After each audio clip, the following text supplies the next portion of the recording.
selamat hari Minggu adik-adik. Apa kabar kalian? Kakak harap semuanya dalam keadaan sehat-sehat saja ya. Yuk, kita berdoa sebelum kita mendengarkan firman Tuhan. Lipat tangan, tutup mata, kita berdoa.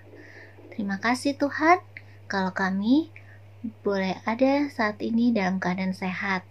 Saat ini kami mau mendengarkan firman-Mu. Kami mau buka hati, kami mau dengar-dengaran akan firman-Mu, dan kami mau menjadi pelaku firman-Mu.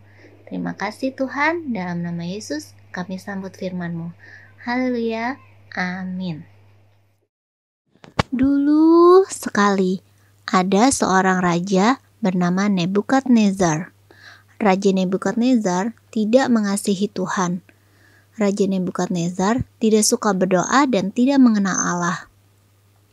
Pada suatu hari, Raja Nebukadnezar bermimpi. Waktu bangun, dia kaget sekali, panik, bingung. Mimpi apa ya kira-kira dia? Mimpi makan permen? Bukan. Mimpi dibeliin mainan? Wah, asik dong. Tapi bukan juga. Raja memanggil semua orang yang pintar di kerajaannya. Ia menceritakan mimpinya kepada mereka. Tetapi tidak ada seorang pun yang tahu apa arti mimpi dari sang raja. Lalu datanglah Daniel. Daniel ini orang yang dipakai Tuhan sejak dari muda. Daniel ini jauh lebih kecil daripada orang-orang pintar raja. Tetapi justru Tuhan memakai Daniel. Sang raja pun menceritakan mimpinya kepada Daniel. Dia melihat di tengah-tengah bumi ada pohon yang sangat tinggi dan kuat. Daun-daunnya indah, buahnya berlimpah-limpah banyaknya. Di bawah pohon itu ada binatang-binatang yang sedang mencari tempat untuk berteduh. Dahannya dipakai oleh burung-burung untuk dijadikan sarang sebagai rumah mereka. Segala makhluk mendapat makanan dari pohon itu. Wah, kira-kira kalau kamu bayangkan, ini pohon yang seperti apa ya? Daunnya indah, buahnya banyak melimpah, banyak binatang yang suka dekat dengan pohon ini. Burung-burung membuat rumah mereka di dahannya. Berarti dahannya pasti sangat kuat ya. Jadi, Raja Nebukadnezar mimpinya bagus atau tidak? Bagus ya.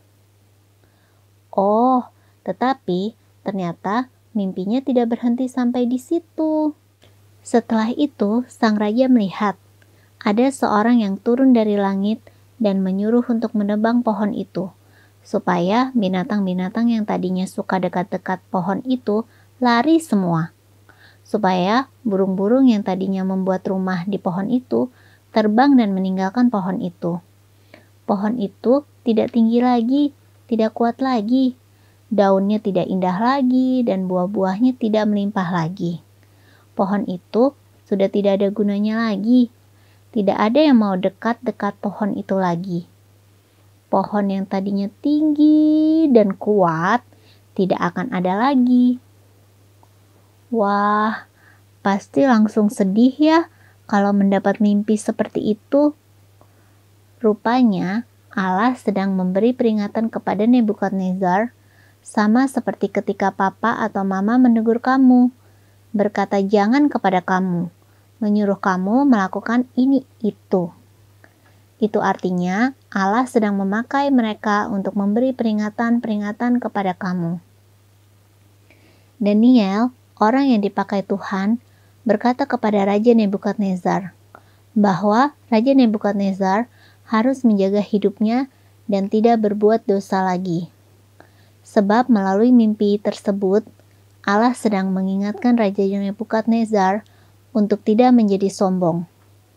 Allah ingin Raja Nebukadnezar berbalik dan mengasihi Tuhan.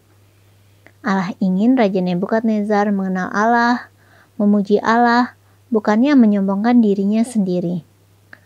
Allah mau Raja Nebukadnezar tahu bahwa hanya Allah yang pantas untuk disembah dan ditinggikan. Hari ini, Allah juga sedang berbicara kepada kamu semua dan kepada kakak. Allah sedang mengingatkan kita semua bahwa hanya Allah lah yang pantas kita sembah dan kita puji. Termasuk waktu kamu semua sedang ada di tempat ini.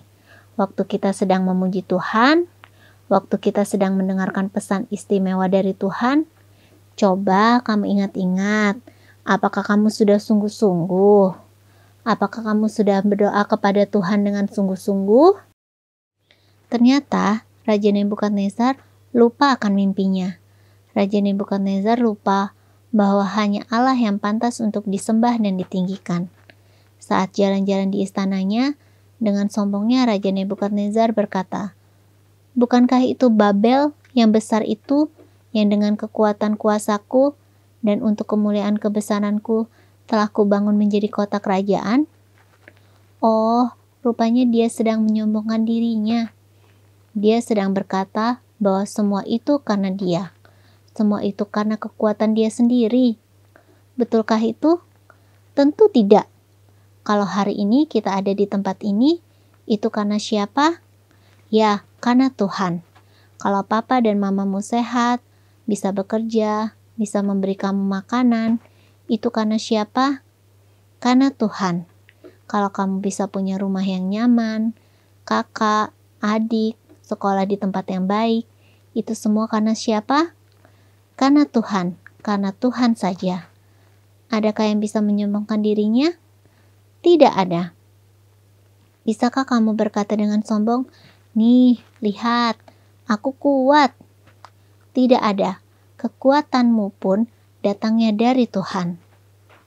Siapa di sini yang masih suka sombong? Misalnya kamu bilang kepada temanmu, "Nih, lihat, aku lebih hebat dari kamu." Atau, "Hei, kamu itu gak bisa apa-apa. Aku yang lebih kuat." Masih ada yang seperti ini enggak? Ingatlah, hanya Tuhan yang hebat. Hanya Tuhanlah yang perkasa dan yang paling layak untuk kita sembah. Tuhan marah sekali kepada Nebukadnezar. Tuhan sangat marah. Tuhan tidak suka orang yang sombong. Lalu Tuhan menghukum Raja Nebukadnezar. Tuhan mengutuk Nebukadnezar. Mengutuk itu artinya memberi hukuman yang cukup besar, memberi hukuman yang banyak, karena Tuhan sangat marah kepada Nebukadnezar. Tuhan berkata bahwa kerajaan Nebukadnezar akan diambil, yang artinya Nebukadnezar tidak akan menjadi raja lagi. Tidak hanya mengambil kerajaan Nebukadnezar, Tuhan juga menghukum Nebukadnezar menjadi seperti binatang. Artinya, Nebukadnezar akan berlaku seperti binatang, bukan seperti manusia lagi. Ada yang tahu biasanya sapi makannya apa? Rumput. Betul. Seperti itulah Nebukadnezar akan makan, seperti seekor sapi. Oh, tidak. Tuhan pasti sangat marah. Apakah Tuhan betul-betul menghukum Nebukadnezar? Ya. Rambut dan kuku Nebukadnezar tumbuh panjang, tidak terawat. Cara makannya pun seperti binatang. Makan rumput, sangat mengerikan. Dari seorang raja yang hebat, berkuasa, dan sombong, sekarang dia seperti binatang. Kakak bayangkan, pasti dia bau juga ya. Tidak ada yang mau dekat-dekat dan merawat dia. Tuhan bisa marah. Ya, Tuhan kita juga Tuhan yang bisa marah, karena dia hanya mau kita menyembah dia. Tidak ada yang pantas disembah selain Tuhan kita. Tapi Allah kita Allah yang baik. Allah kita Allah yang mengampuni dosa. Ketika Nebukadnezar mengakui dosa-dosanya dan mengakui bahwa Allah adalah satu-satunya yang layak disembah dan ditinggikan, Allah mendengar dan mengampuninya. Nebukadnezar memuji, meninggikan, dan memuliakan Raja Sorga, yaitu Allah sendiri. Dia Raja di atas segala raja. Sejak hari itu, Allah memulihkan Nebukadnezar. Hanya Allah yang layak kita sembah. Dia layak menerima pujianmu, penyembahanmu, dan kesungguhan hatimu. Waktunya ayat hafalan. Yuk adik-adik belajar ayat hafalan sama-sama kakak. Kita sama-sama ya. Mazmur 100 ayat 4. Bersyukurlah kepadanya dan pujilah namanya. Mazmur 100 ayat 4. Kita ulangin ya. Mazmur 100 ayat 4. Bersyukurlah kepadanya dan pujilah namanya. Mazmur 100 ayat 4. Oke, udah hafal semua kan adik-adik? Mama Papa bantu adik-adiknya menghafal ayat hafalannya ya. Dan jangan lupa dikirimkan ke WhatsApp grup. Yuk adik-adik, kita berdoa sama-sama. Tuhan Yesus, terima kasih buat firman-Mu hari ini. Kami boleh belajar bahwa Engkau adalah Allah yang layak kami puji dan kami tinggikan. Ampuni kami kalau seringkali kami menyombongkan diri kami sendiri. Ampuni kami kalau kami kadangkala tidak sungguh-sungguh memuji dan meninggikan Engkau. Tapi mulai hari ini kami mau belajar bahwa hanya Engkaulah Allah yang kami tinggikan dan kami sembah. Engkau layak untuk kami tinggikan dan kami sembah selama-lamanya. Terima kasih Tuhan, Engkau Allah yang besar. Saat ini Tuhan, kami memberkati setiap anak-anak-Mu. Berikan berkat yang melimpah dalam kehidupan mereka, berkat kesehatan, berkat kepandaian, ketaatan dalam hidup mereka. Terima kasih Tuhan. Dalam nama Yesus kami berdoa dan mengucap syukur. Haleluya. Amin. Mama Papa jangan lupa menumpangkan tangan berdoa berkat untuk setiap anak-anaknya. Sampai jumpa lagi adik-adik. Selamat hari Minggu. Tuhan Yesus memberkati.